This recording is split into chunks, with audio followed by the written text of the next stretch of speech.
দিভাইয়ের ছবিটা এভাবে ছুঁড়ে ফেলে দিলে তুমি তুমি তোমার মন থেকে দিভাইকে মুছে ফেলতে পারবে তো জিজু?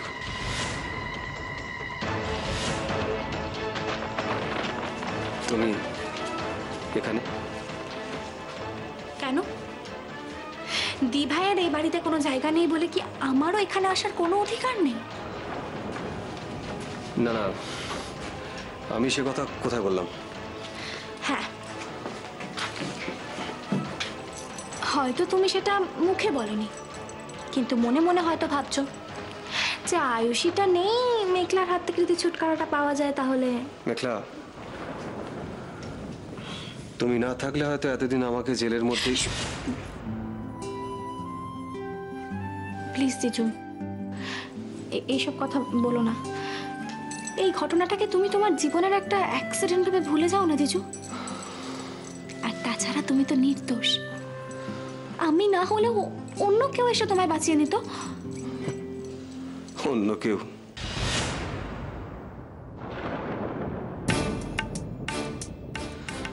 অন্যদের তো অনেক দেখলাম। অন্যদের কেন বলছো বলো তো জিজু? তুমি স্পেসিফিক্যালি কার কথা বলতে চাইছো? থাক, তুমি যখন ঠিক ট্র্যাকেই হাঁটছো তখন না হয় খেলাটা আর একটু জমুক।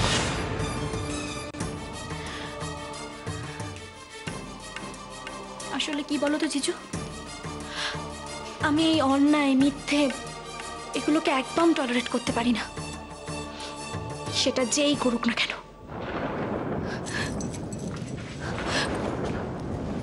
আর তোমার সঙ্গে দিনের পর দিন যেটা হচ্ছিল জিজু, আমি সেটা সহ্য করতে পারছিলাম না।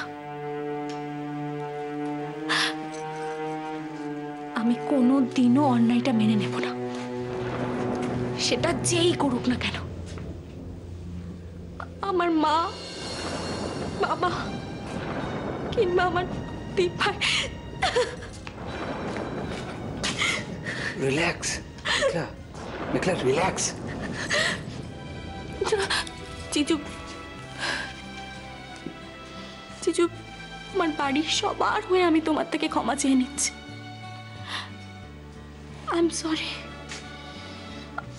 I am sorry.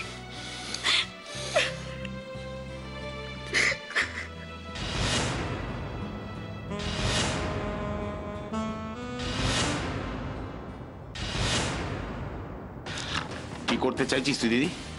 দেবরের বাড়ির লোকজন ষড়যন্ত্র করে অগ্নিকে বরবাদ করে দিচ্ছে, আর তুই এমনি এমনি ওদের ছেড়ে দিবি? তা কি করবো আমি?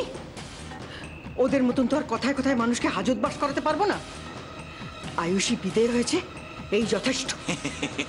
কে বলেছে আয়ুষী বিদেয় হয়েছে? আরে বাবা, কালই যে বাক্স ব্যাটটা বগলে নিয়ে বাড়িতে ঢুকবে না তার কি গ্যারান্টি আছে রে? এলেই হলো। কি করবি তুই এলে? আরে বাবা, কি করবি দিদি? শোন, আয়ুষী এখন অগ্নির বিবাহিত স্ত্রী, তাই তো? এখন তোর ছেলের ওপর তোর যতটা অধিকার তার চেয়ে অনেক বেশি অধিকার তোর বৌমার। অধিকার? অধিকার অর্জন করতে হয় রে, আর তার জন্য দায়িত্ব পালন করতে হয়। আয়ুষী এ সংসারে অশান্তি ছাড়া আর কি করেছে? তাও যদি বুঝতাম স্বামীকে ভালোবাসে। ছি ছি ছি ছি ছি। দিদি, এই ছিয়ের ডকুমেন্টারি কি আদালতে চলবে? আদালত? কি বলছিস তুই? ঠিকই বলছি। চমকাচ্ছিস কেন? আরে বাবা, তো ছেলের বউকে তুই যদি বাড়ি থেকে তাড়িয়ে দিস, সে তো তার বাড়িতে যাবে, গিয়ে তার বাড়ির লোকেদের সঙ্গে এই কথাগুলো বলবে, তখন তারা পুলিশে যাবে, আইনের দ্বারস্থ হবে, আদালত তো আসবে।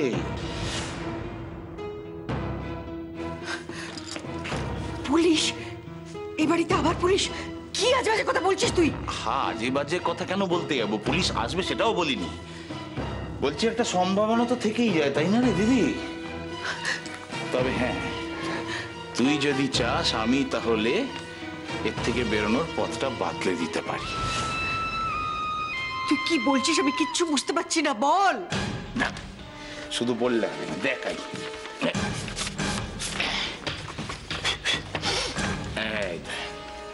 দেখ কি এটা? ভালো করে দেখ। এটা হলো গিয়ে বিবাহ বিচ্ছেদের দলিল। আমি তো অনেক আগেই তোমাকে অনি আর দিভাইয়ের সব কথা জানাতে চেয়েছিলাম। ইনফ্যাক্ট আমি দিভাইকে ইনসিস্ট করেছিলাম যাতে তোমাদের সবাইকে এসে সত্যিটা বলে, কিন্তু কেন জানি না ও সবার কাছ থেকে সত্যিটা হাইড করলো। আর আমাকেও এমন ভাবে রিকোয়েস্ট করলো যে আমি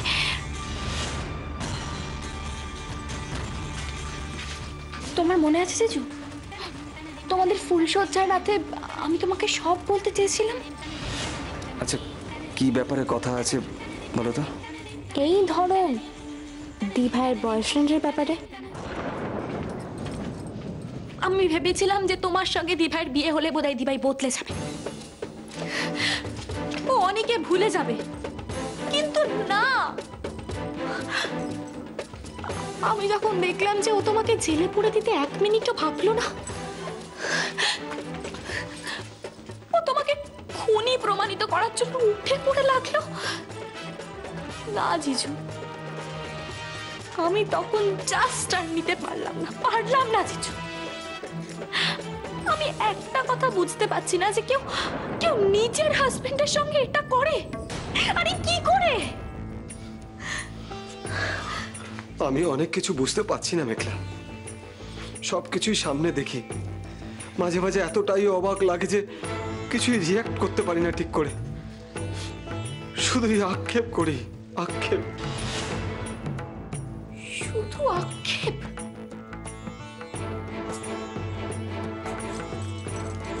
তোমার দুঃখ হয় না জিজু? আমি জানি তোমার কষ্ট হয়, তোমার দুঃখ হয়, তোমার খারাপ লাগে। জানো তো জিজু, মাঝে মাঝে আমার তোমার জন্য খুব মায়া হয়। আমি খালি ভাবি যদি আমি তোমার মুখে একটু হাসি ফোটাতে পারতাম, যদি তোমায় একটু ভালো রাখতে পারতাম। এমন কিছু করতে ইচ্ছে করে যার জন্য তুমি সব সময় খুশি থাকো, হ্যাপি থাকো, সব সময় হাসো। আমার তো অনেক ফ্রেন্ড আছে বলো, but I always feel special about you. তোমার সাথে কাজ করতে, ক্লাবে যেতে, পার্টি করতে আমার খুব ভালো লাগে। আচ্ছা, কেন বলো তো এরকম হয় জিজু? তুমি কি কখনো এরকম ফিল করেছো?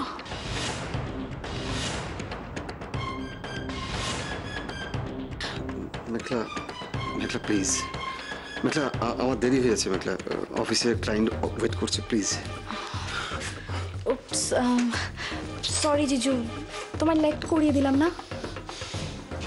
জিজু, অ্যাকচুয়ালি আমার সেকেন্ড সেমটা এসে গেছে তো, তারই একটা চ্যাপ্টার দেখতে। নেভার মাইন্ড, ফির কবি। Bye bye. আমাকে অ্যাভয়েড করছো জিজু? করে নাও, করে নাও। আর তো মাত্র হাতে গোনা কয়েকটা দিন।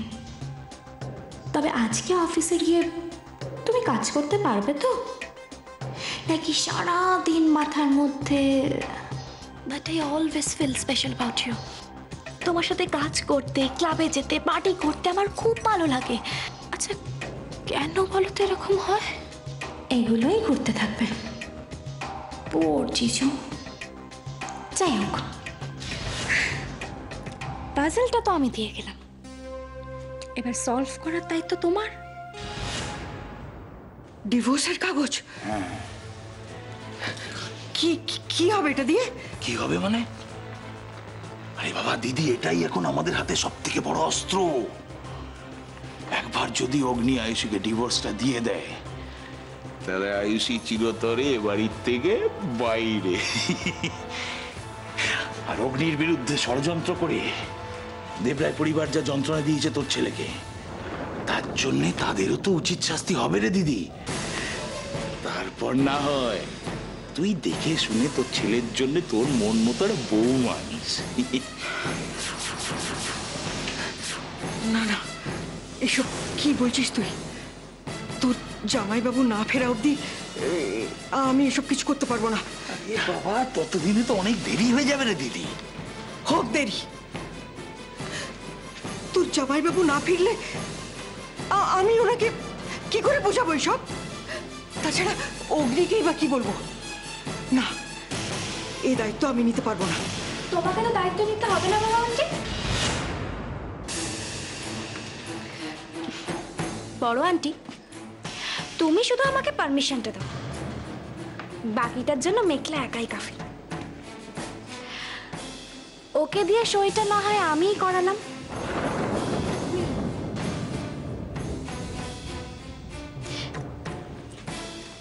তোমার মনে আছে বড় আন্টি, আমার কুষ্টির সঙ্গে জিজুর কুষ্টি মিলেছিল, তাই জন্যই তো জিজুর সমস্ত ভালো কিছু আমার হাত দিয়ে শুরু।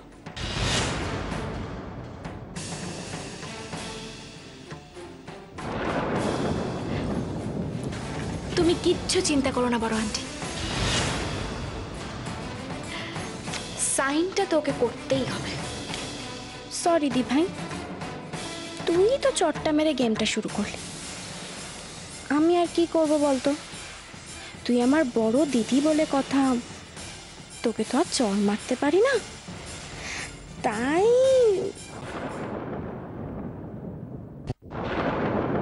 দেখো, তোমাকে যে আমি কি বলবো ঠিক বুঝে উঠতে পারছি না। তবে তোমার প্রফেসর হিসেবে একটা কথা আমি বলতেই পারি, চাকরি চাইলে তুমি করতেই পারো, কিন্তু এই মুহূর্তে আমার মনে হয় কি তুমি চাকরির বদলে যদি হায়ার স্টাডিজের কথা ভাবতে তাহলে বোধহয় ভালো করতে। তুমি তো নিজেই জানো বেসিক এডুকেশন নিয়ে চাকরিতে ঢুকলে উন্নতি করাটা কত ডিফিকাল্ট হয় বলো। আমি জানি ম্যাম, কিন্তু এই মুহূর্তে চাকরিটা আমার খুব প্রয়োজন। বুঝতে পারছি। আসলে কি করলে কি হবে, মানে কোথায় অ্যাপ্লাই করলে আমি চাকরিটা তাড়াতাড়ি পাবো, আমি তো কিছুই বুঝে উঠতে পারছি না। সবার আগে আপনার কথা মনে পড়লো, তাই চলে এলাম। দেখো আয়ুষী, তোমাকে আমি যতটা চিনি তাতে করে কিসের প্রয়োজন, কেন প্রয়োজন, এ সমস্ত প্রশ্ন করে আমি তোমাকে বিব্রত করতে চাই না। না না ম্যাম, সেরকম কিছু না। আসলে আয়ুষী, সারাদিন তো তোমাদের সঙ্গেই আমাদের ওঠা বসা, আর তাছাড়া তোমাকে তো আমি নতুন দেখছি না, অনেক দিন থেকে চিনি। দেখি দাঁড়াও, আমার না একজন চেনা মানুষ আছেন, মিসেস পাকরাশি, ওনার না একটা কনসালটেন্সি ফার্ম আছে, দেখি উনি যদি তোমাকে কোনো হেল্প করতে পারেন। তাহলে তো খুব ভালোই হয় ম্যাম। হ্যাঁ, দরকার হলে আমরা আজকে গিয়ে ওনার সাথে দেখা করে আসতে পারি। হ্যাঁ ম্যাম। তার আগে তোমাকে একটা কথা বলি আয়ুষী, জীবনে যতক্ষণ পারবে পরিস্থিতির সাথে মোকাবিলা করো, আপোষ করো না। একবার আপোষ করতে শুরু করলে না, পরিস্থিতি বলো আর মানুষই বলো সব পেয়ে বসে, এমনকি তোমার নিজের বোন হলেও না।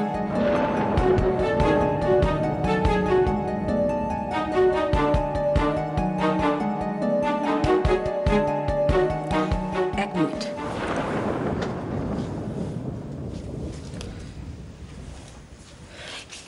এই কার্ডটা ধরো, এখানে না মিসেস পাকরাশির ফোন নাম্বার আছে, তুমি বিকেল নাগাদ একটা ফোন করে নিও। ইন দ্য মিন টাইম আমি কথা বলে রাখবো। Thank you ma'am. এখনই থ্যাংক ইউ বলার কি আছে, কাজটা আগে হোক।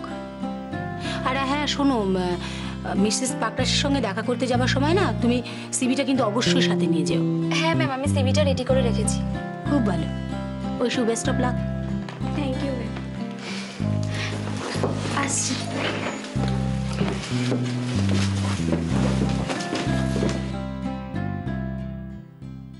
কি হলো, মেঘলা এখনো জল খাবার খেতে আসেনি? টুইমা, আমি ওর ঘরে খাবার পাঠিয়ে দিয়েছি, নিতাইদা নিজে গিয়ে দিয়ে এসেছে। আচ্ছা, আমি দেখি গিয়ে তাহলে। কাল থেকে তো মেয়েটা দাঁতে কিছু কাটেনি। ময়ূক, কোনো খবর পেলে? না বুধি, আত্মীয় স্বজন বন্ধু বান্ধব কারোর বাড়িতেও যায়নি। পুলিশ একটা খবর দাও না এবার। খবর না, একবার তো এই বাড়িতে পুলিশ এসছে, আবার না আনলেই নয়।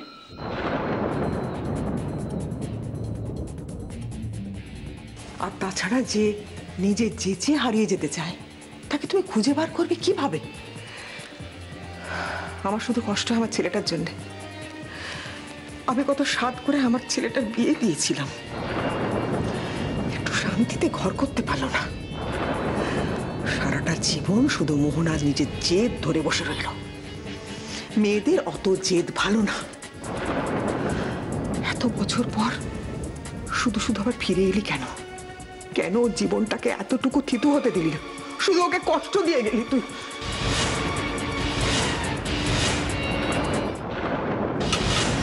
ময়ূক, ময়ূক, তুমি খাবার ফেলে উঠে যাস না। বৌদি আমাদের নিয়ে যাচ্ছে। সারাটা জীবন শুধু সবাই আমার উপরে মেজাজ দেখিয়ে গেল। না টিনা, মোহনা তা পাবো না। আর মোহনার হয়ে সাফাই দিও না। ময়ূকের কথা নয় ছেড়েই দিলাম, কিন্তু মোহনা কি নিজের মেয়ের কথা একবারও ভেবেছে? কতটুকু মেয়ে ছোটবেলা থেকে কোনোদিন ও মার সঙ্গ পেয়েছে?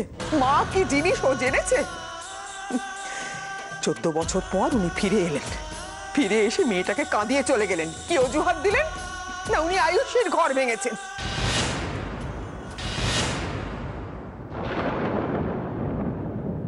আয়ুষীকে নিয়ে তো আমাদের সকলেরই দুর্ভাবনা, দুশ্চিন্তা। অপর্ণা, কই পালিয়ে বাঁচার ব্যাপারে তো কেউ ভাবেনি। যাকে ওর সিদ্ধান্ত ও নিয়েছে, সে বিষয়ে আমার বলার কিছু নেই। আয়ুষী শ্বশুর বাড়ি কোনো খবর পেলে ওরা কি ভাবছেন না ভাবছেন? না, কেউ আমাকে এখনো কিচ্ছু জানায়নি। তবে আয়ুষীও আয়ুষের কি দোষ অপর্ণা? সেদিন বিয়ান বাড়ি বয়ে এসে যেভাবে অপমান করে গেলেন, যা বিশ্রী অবস্থা হলো, সেখানে আমরা আগবাড়ি আর কি আর জিজ্ঞেস করতে পারি বলো? আমি তো সেটাই ভাবছি টুইমা, কি করা যায়, কি করব? কিচ্ছু করার নেই অপর্ণা, শুধু দুর্ভাবনা আর দুশ্চিন্তা। সময়টা আমাদের বোধহয় খুব খারাপ যাচ্ছে অপর্ণা। জানি না এই সময় কবে কাটবে। চতুর্দিকে শুধু অঘটন আর অমঙ্গল। কি হবে জানি না।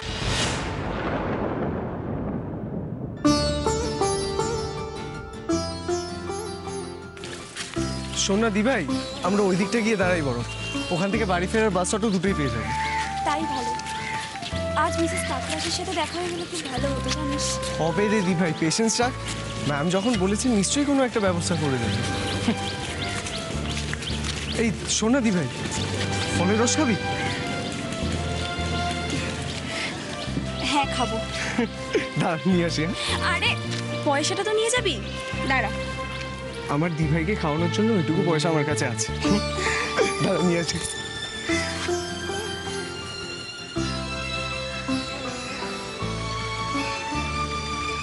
দাদা দুটো ফলের রস দেবে?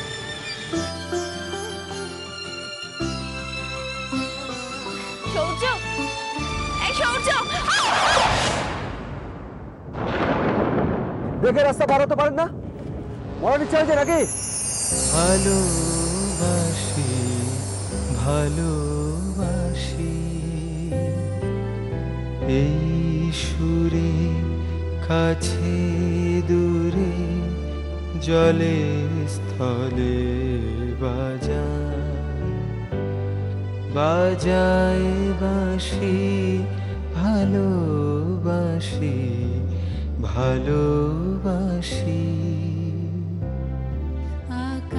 আকাশিকার বুকের মাঝে ব্যথা বাজে দিগন্তিকার কালো